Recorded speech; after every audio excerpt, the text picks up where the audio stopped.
a crucial moment on 4th down. A lot of people talking about this.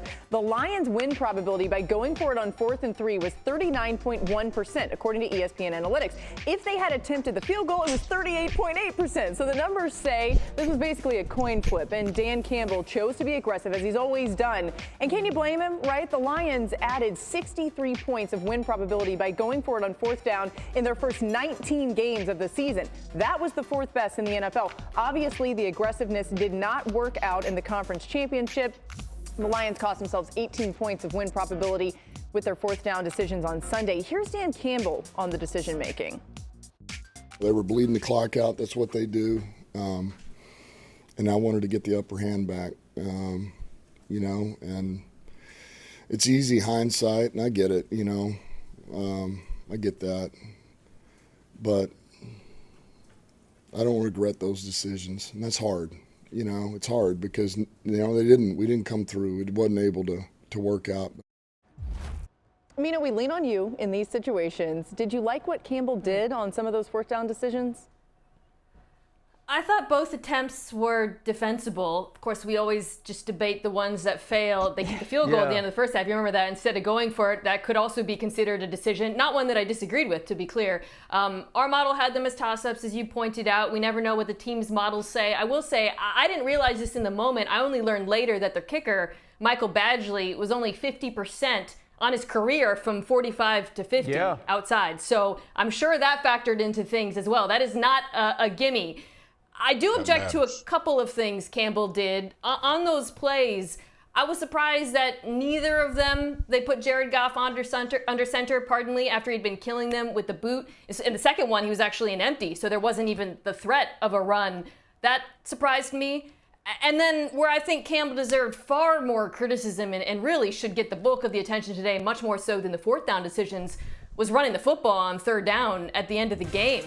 And then having to take the time out. Because at that point, time matters more than points. You're basically leaving it up to an onside kick, which essentially means the game is over, guys. So either you have to be aggressive throwing the ball and managing the clock, or just kick the field goal and wait. That, to me, was the worst mistake he made of the entire game, not the 4th down decisions. Dan, can Dan Campbell overrule the call of Ben Johnson, or does he have to give him the leeway in that moment?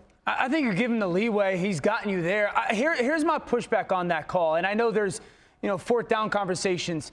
In that moment, you're calling your best play. You're really calling. I've seen Detroit do that multiple times this year and run it in. Montgomery's in the game. You're calling your best play. I think if Jamison comes down and makes that block, it's a different story. So I think you're just telling him, hey, get us in the end zone, And I understand the vantage point of not having that timeout in your bag ends up being. I think it's really important. I thought both 4th down decisions were the right calls. Who are we? Our best units are offense. And who we playing against? San Francisco, we've controlled the game.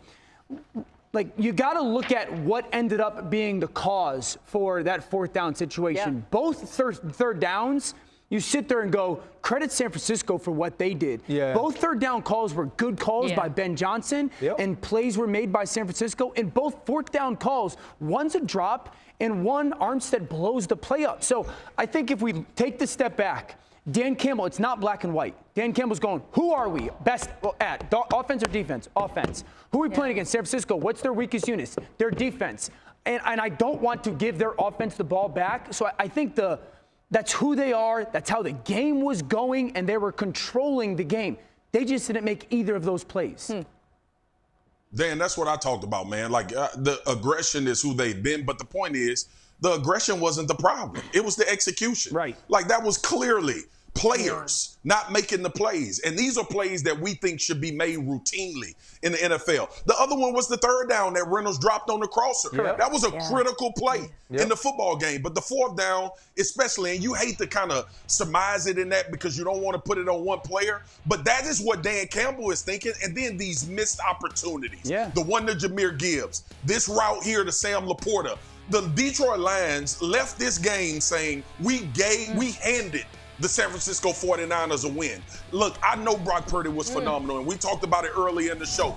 But if you go back to opportunity after opportunity with the Detroit Lions. They gave this game away, man, because of poor execution. And they only ran it 8 times in the second half, but we'll get to that later. Yeah, I mean, the big thing is when people lose games, I've never lost a game and went home and went, man, we did every single thing correct. Right. Right? When you lose games, there are going to be some things that you didn't do correctly. There are going to be some mistakes that you made. And I know nobody's probably going to agree with me.